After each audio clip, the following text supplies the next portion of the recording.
Allora, posizione della chitarra. Voi dite, c'entra il suono? Beh, un po' c'entra. Se uno suona così a mo' di chitarra classica, voi suonate su questa, vi viene più da suonare su questa parte, quindi siete tra la buca e, e la tastiera, quindi viene più suonare.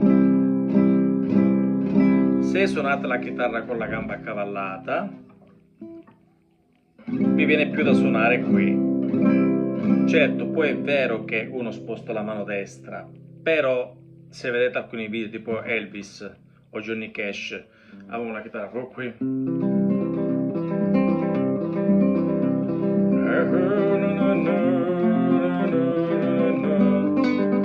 Tipo.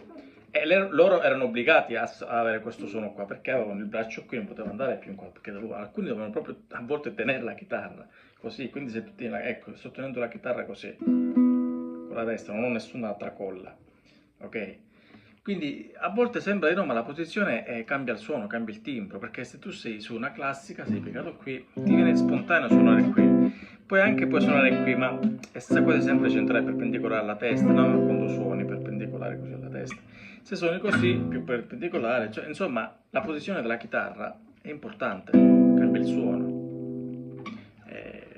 Cioè, suonare così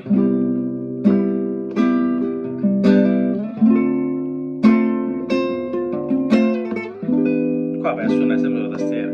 Se io la metto qui, vedete, già ho buca quasi ponticello, quindi un suono un po' più grave.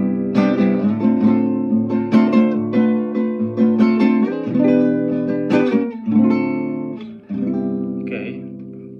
Tanti flamenchisti suonano così, hanno bisogno di strappare le corde, vanno verso il ponticello, però vanno verso il ponticello oltre per far sentire il suono proprio strappato, sul suono strappato, ma anche perché l'effetto è un po' più bello, hanno bisogno di avere un suono proprio che si tiri forte, qui lo tiri di meno, qui sulla tastiera. Capito?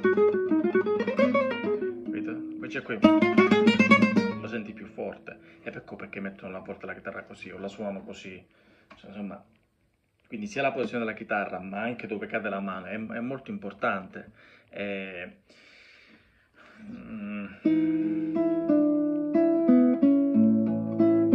Ora non ho il capotasto sotto mano, comunque, eccolo qua. Se vuoi fate il brano di Don't Know Why di... non mi ricordo chi è, di Alicia Keys, no, di Nora Jones. Questo lo fa qui, ma non è che lo suona qui.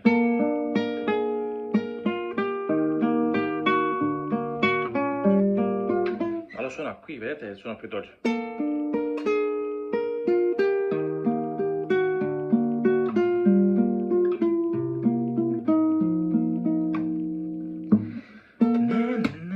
Quindi per farvi capire che la posizione della mano e la posizione della chitarra sono molto importanti sul timbro della chitarra, cioè sulla qualità del suono.